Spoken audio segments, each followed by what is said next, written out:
Alright folks, I'm doing take 2. How is that for work ethic today? Rather unprecedented here on the Alex Weir informal talking shit channel, but really, I'm putting off again talking about the lead up to World War II in regards to Japan, brain fart.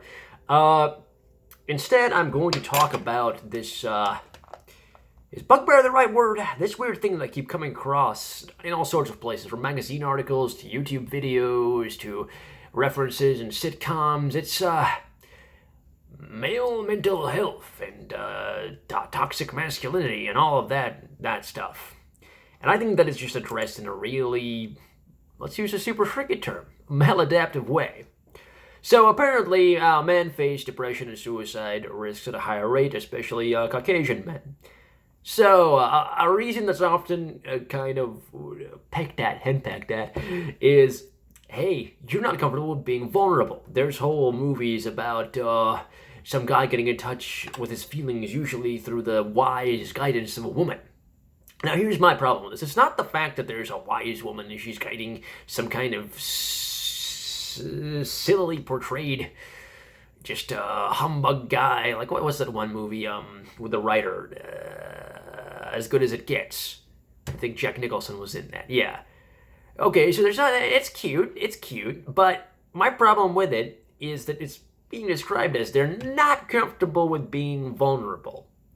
And my question is, hey, why are normal human emotions considered vulnerability? Why is it considered like you're opening yourself up to just getting stabbed and jabbed?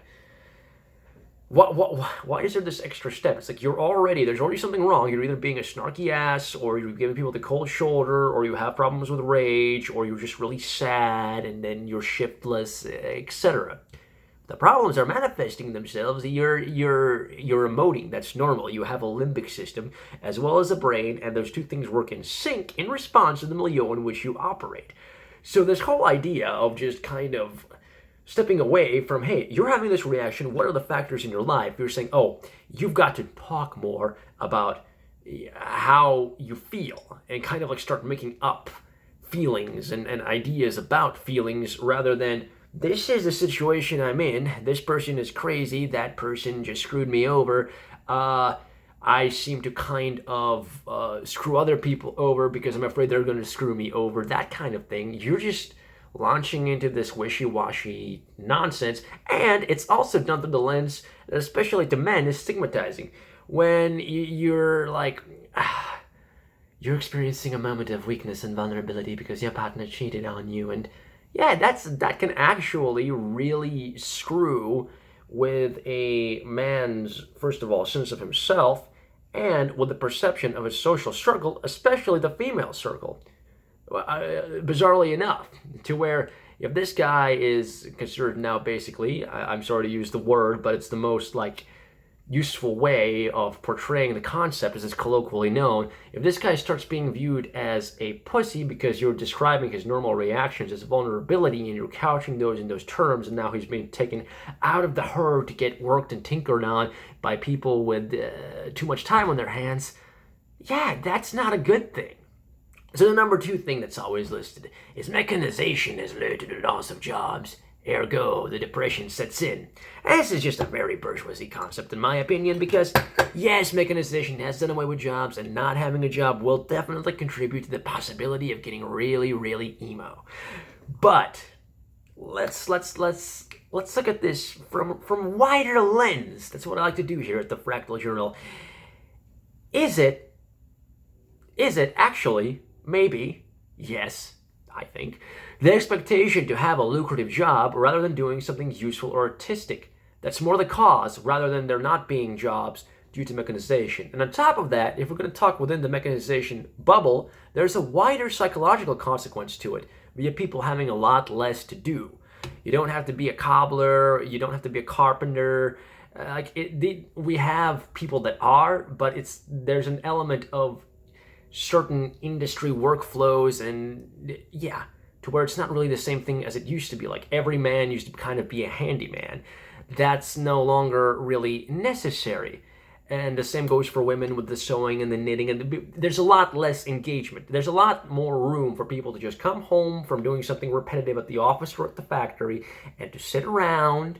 Or, now there's not really that many factories, but, the waitressing or whatever, you sit around and veg out.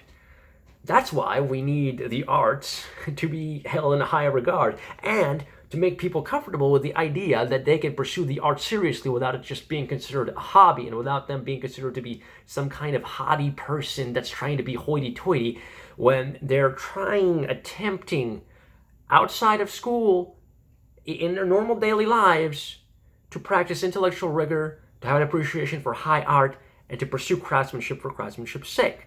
These are the things that our highly mechanized kind of post-industrial society demands. It's not just, mechanization is a problem, and now we need to go to this next step. The third thing I want to talk about that's, I think, a huge, just missing of the mark.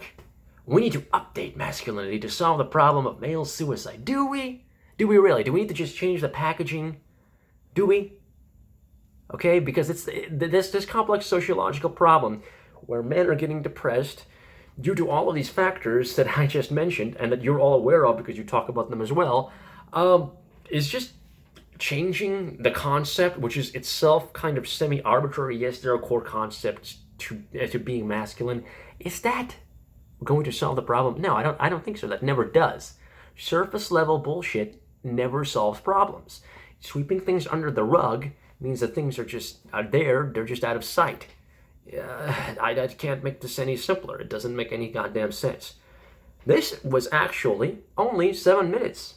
So my first take was like 13 minutes. There was more of a broad discussion, and I'm somewhat tempted to upload it, but I'm going to play back this one and see how it goes. Now, if you like this video, please subscribe to this channel. This is my informal channel. I have a second, the Fractal Journal channel, on which I will eventually post stuff about the lead up to World War II and McNamara and all kinds of stuff as my next kind of little project I'm working on in regards of YouTube, more serious side. And www.fractaljournal.com is where you'll find my stories, ideas, and other things that I do, including music and doodles and such. So thanks so much for stopping by, and take care of yourself, because you deserve it, whether you're employed or not, whether you're a man or a woman or whatever the hell you choose to call yourself. Take care of yourself, all right? Cheers.